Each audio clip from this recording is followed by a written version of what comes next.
Bonjour à tous et bienvenue dans cette nouvelle vidéo. Vous avouerez que l'année 2020 est à oublier au plus vite.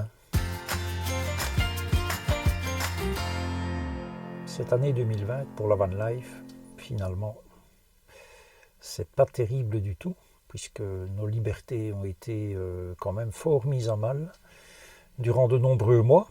Moi, j'ai eu mon premier van en fin février. Et puis en fait, on a été confinés quasiment tout de suite jusqu'à presque la mi-juin. Donc c'est sûr qu'à partir de mi-juin, on pouvait voyager partout en Europe. En ce qui me concerne, moi, ça s'est brutalement terminé le 29 août, comme vous le savez, si vous suivez un petit peu la chaîne, puisque donc j'ai eu l'accident avec le van le 29 août. Et puis le nouveau van, je l'ai eu le 14 octobre dernier. Et rebelote, une semaine plus tard, confinement. Alors certes, un confinement plus léger qu'en France, puisque en France, actuellement, les déplacements sont limités à 1 kilomètre de son domicile pendant 1 heure. J'ai eu l'un ou l'autre écho déjà de van lifer, entre guillemets, qui s'était fait aligner par la police. Et donc la France, c'est hors de question d'y aller. Nous, en Belgique, c'est quand même beaucoup moins lourd que ça, le confinement. Nous avons certains couvre-feux de 22h à 6h du matin. Ceci étant, il fait noir déjà aux alentours de 17h30. Donc moi, j'aime bien être installé là où je vais passer la nuit tant qu'il fait clair. Surtout si c'est un endroit qui penche, comme l'endroit où je suis le plus souvent pour le moment. Donc le couvre-feu finalement ne gêne pas trop et on peut quand même, nous autres en Belgique, voyager partout où on veut. Les endroits de balade d'ailleurs sont pris d'assaut. J'ai fait hier une balade dans les cantons de l'Est en Belgique, donc proche des Fagnes ou les Fagnes quasiment je pense, et c'était vraiment noir de monde. Et donc c'est vraiment une très mauvaise année. Finalement, j'ai pas pu partir, retourner dans des endroits que j'avais déjà visités, ou visiter de nouveaux endroits en France, en Allemagne, aux Pays-Bas. Alors bien sûr, ça le temps pour la van life, pour ce qui concerne le virus, bien entendu, et la manière dont il est géré par nos chères autorités, mais aussi ça le temps au sens propre du terme. Je vous montre juste un petit exemple du genre de météo qu'on a eu ici ces derniers temps. Ça, c'est l'endroit où je me gare assez souvent, où je passe la nuit assez souvent. Et vous voyez le torrent qui coule. Et puis on a eu une petite accalmie au niveau de cette météo il y a une bonne semaine. Et je m'étais dit avec ma compagne, tiens, on va aller se promener un petit peu, puisqu'on peut voyager partout en Belgique sans limite de distance. Et donc on a été dans les cantons de l'Est encore, où j'avais été il y a déjà quelques mois. Et puis au final on est resté dans le van toute la journée, puisqu'il douchait presque de manière continue. Et à vrai dire, on n'était pas super bien équipé pour se promener sous la pluie. Donc après 2 jours, on a plié bagages et on est rentré. Donc ma compagne est rentrée chez elle. Moi, je suis revenu à mon point d'attache. Et voilà. Cette semaine-ci, il a fait beau. Ça va encore durer 2-3 jours, je pense. Donc hier, j'ai été faire une petite balade à laquelle j'étais convié. Voilà, autrement, rien de bien particulier. En ce qui concerne le van, comme vous le voyez sur les images ici, j'ai aménagé un petit peu à ma sauce l'espace arrière. J'ai donc éliminé un des 2 sommiers à l'arrière. J'ai gardé celui qui est le plus près des portes arrière, qui me sert de rangement pour diverses choses, pour des vêtements dans un trolley, pour les cales, et diverses babioles, matériel photo, etc. Donc j'ai déposé sur ce sommier un panneau très fin, c'est 3-4 mm d'épaisseur. Autrement, c'était les lattes du sommier et donc les choses pouvaient passer au travers. Donc voilà, j'ai fait découper ça aux mesures exactes du sommier. Comme ça, plus rien ne peut passer au travers. Vous voyez ça sur ces images qui défilent pour le moment. C'est fixé avec des colsons. Et ma foi, ben, c'est mieux que rien, puisque la soute est vraiment très petite. La soute, j'y reviendrai dans une autre vidéo. Donc ce que j'ai fait aussi au niveau du van, c'est le débadger, enlever principalement les marques chaussons, les V594 Max qui se trouvaient sur les portières. Il reste actuellement uniquement l'inscription chaussons qui se trouve sur la décoration latérale, donc de chaque côté. J'ai fait faire un sticker de 66 cm de long sur 22 de haut, avec un fond transparent et un espèce de petit décor que j'ai imaginé moi-même. Et j'ai fait imprimer ça sur donc du sticker transparent pour l'extérieur. Malheureusement, chose que je n'avais pas en tête au moment de faire l'impression sur un site web, c'est que le blanc, quand on l'imprime sur un sticker transparent, ben, manifestement il n'y a pas de couleur blanche. Et donc ce qui est blanc dans mon image est transparent. Donc voilà, je vais devoir trouver une autre solution ou alors faire un sticker sur fond blanc et faire une découpe moi-même. Je vous montre ici de quoi il s'agit et ce que cela devrait donner comme résultat final. Autrement, rien de spécial à signaler au niveau du van. Il est clair que la qualité de fabrication est un petit peu désastreuse. J'ai notamment découvert qu'une des attaches de la baie de la porte coulissante ne servait finalement à rien.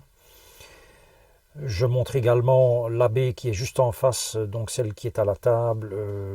C'est pas beaucoup mieux, hein. Quand vous voyez sur quoi tiennent ces attaches, c'est 1, 2 ou 3 mm maximum. Enfin, on voit que c'est fait à l'emporte-pièce. Le dessous du van, la manière dont les tuyaux, les fils électriques, etc. sont accrochés, c'est du travail de porc. Mais bon, voilà, je n'ai pas de problème pour ainsi dire. Le frigo, maintenant, il s'arrête, je vais dire peut-être une fois par semaine. Ça arrive qu'il puisse s'arrêter comme ça tout seul. Comme il ne fait pas très chaud pour le moment, ce n'est vraiment pas dramatique. Question isolation, je dois quand même dire que le chauffage, on a eu des nuits à -3, -4 déjà. Des journées à entre 3 et 6-7 degrés. Et avec des températures pareilles, le chauffage tourne quasiment toute la journée. Donc quand je dis le chauffage tourne toute la journée, j'entends le Truma Combi qui tourne, pas uniquement la ventilation qui fonctionnerait avec la chaleur résiduelle. Non, non, c'est vraiment le Truma Combi qui tourne en permanence. Au niveau de l'énergie, avec la météo qu'on a eue et donc des jours de pluie continuelle, donc rendement du panneau solaire quasiment nul. Là, après 2 jours et demi, ça devient quand même critique. Donc je ne regrette pas du tout d'avoir changé la batterie d'origine, comme celle que j'avais dans le Vanulist 1, qui était une batterie standard, quoi, hein, une calcium plomb. Donc j'ai remplacé cela par une lithium.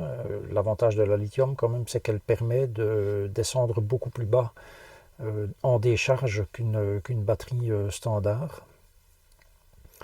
Et donc je me retrouvais quand même après 2 jours et demi, du chauffage qui tourne tout le temps, de l'éclairage qu'on met beaucoup plus tôt le soir aussi évidemment, hein, même en essayant d'être le plus minimaliste possible, je vais dire. Après 2 jours et demi, j'étais à 40-50%. Donc voilà, quand il n'y a pas de soleil, on est quand même ennuyé. Alors bon, en roulant un peu, on recharge ça, mais enfin voilà. Il ne faudrait pas qu'on soit avec une semaine complète sans bouger et sans soleil, quoi, parce que là, ça devient... on n'y arrive pas, tout simplement. Alors, pour ceux qui visitent les Fagnes, il y a un endroit qui est absolument génial pour faire les vidanges, ou éventuellement même, je pense, rester la nuit, ça ne pose pas de problème. C'est un restaurant qui a aménagé une aire de service.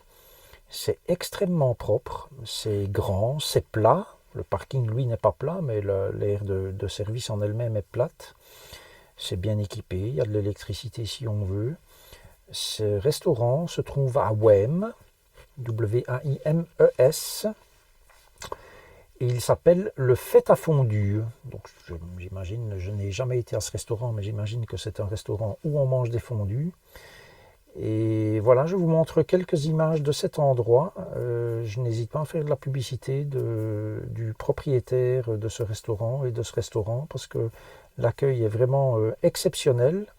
Donc moi j'y suis passé en plein confinement pour vidanger ma cassette. Je n'avais ni besoin d'eau ni d'électricité. Donc j'ai pu vidanger mes eaux grises et mes eaux noires gratuitement. Bien sûr, si on prend de l'eau et de l'électricité, là on paye quelque chose. Et hors confinement, si on consomme au restaurant, je pense que les services et le parking sont gratuits. Voilà, à confirmer. Je vous recommande vivement cet endroit.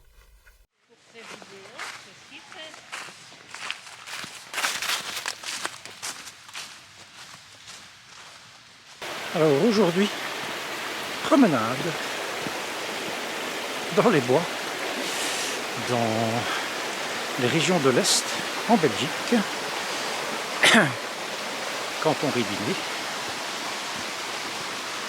et je suis accompagné de ma femme ou ex-femme, de ma compagne et de sa fille, la fille de ma compagne. Voilà, endroit magnifique. Ça s'appelle la balade de la Sawe, S-A-W-E. Donc vous tapez sur Google et vous trouverez où c'est. Il y a 1 km, 7 km ou 12 km.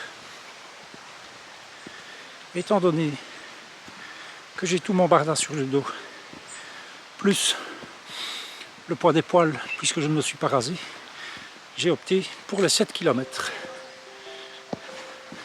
Ah oui, et j'oubliais de dire, il y a également Maya qui se trouve là. Voilà. C'est splendide, je vais essayer de vous montrer un petit peu, mais je vais vous mettre des photos. Alors je suis venu ici, non pas avec le Van Ulysse, mais en voiture, avec la voiture de ma femme ou ex-femme. Et puisque nous étions 4, eh bien nous en a pris. Parce que en fait c'est noir de monde. Comme nous sommes en semi-confinement, je vais dire, en Belgique, donc contrairement à la France, on peut se déplacer où on veut, comme on veut. Donc seuls les commerces non essentiels sont fermés, les restos, etc. Et donc ben, forcément, comme beaucoup de choses sont fermées, eh bien les gens se promènent. Et donc il y a énormément de monde. On a eu une chance de pendu, question parking. Quand on est arrivé, quelqu'un partait. Autrement, c'est complet. Maintenant, sur la promenade en elle-même, il n'y a pas énormément de monde.